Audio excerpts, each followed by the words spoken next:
I had sort of thought that the Olympics were done. I had watched them. Nothing felt special. These were amazing. And a lot of it was the men's basketball, which almost 20 million people watched that gold medal win. That is insane. That is the biggest number of fans that have watched a single basketball game in this country in a long time. 20 million people. So, and it came down to Steph and LeBron. But primarily, Steph is the only reason we watched that game and won that game. Not watched it, but won it. And what's amazing about Steph, all these years he's had doubters. I remember when he got to the last finals, it was against Boston. And I can remember the chorus of people that said, well, finals MVP. I mean, if you don't win one of those, and I'm like, you're doubting him? Well, you still don't think he's great?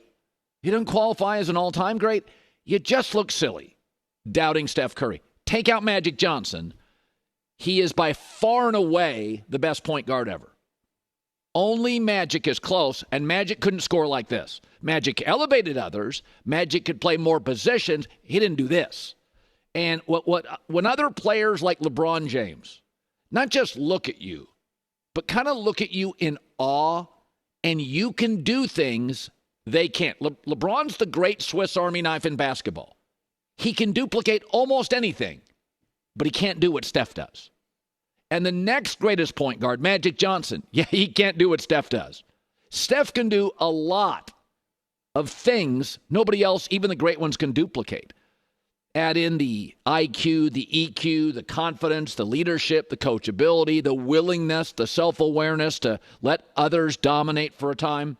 But what's crazy is the shots that he takes would be audacious looking for everybody in the league. If Ant Edwards took those shots, and we all love Ant, you'd be like, oh, yeah, his game's not refined yet. I like Ant. That's a bad shot. For Ant, not a guy off the bench. For most of the league, these shots are audacious. And for Steph, you're like, yeah, he's got to take those. Steph's got to take these shots. And he did, and Team USA is now 29-0 when Steph's playing for him. 29-0.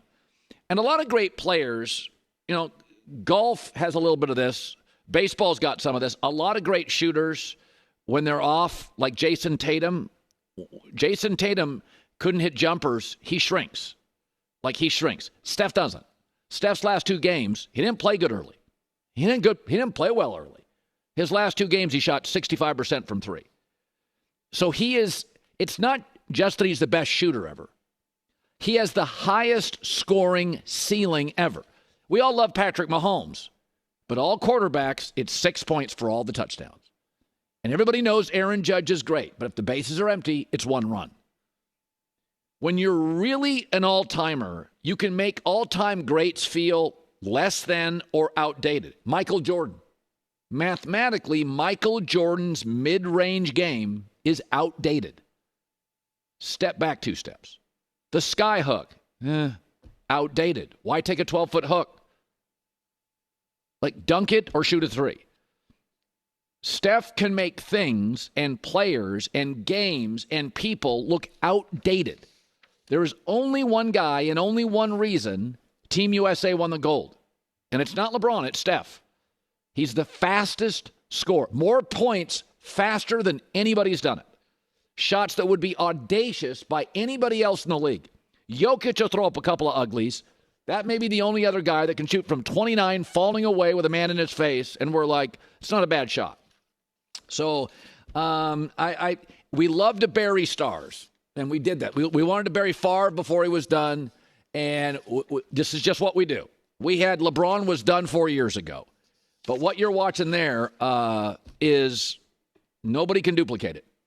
When you shoot shots that would be outrageous, would seem ridiculous, ill-advised, and yet with Steph, you want him to take those. Tatum struggled early. Tatum struggled. Steph struggled early.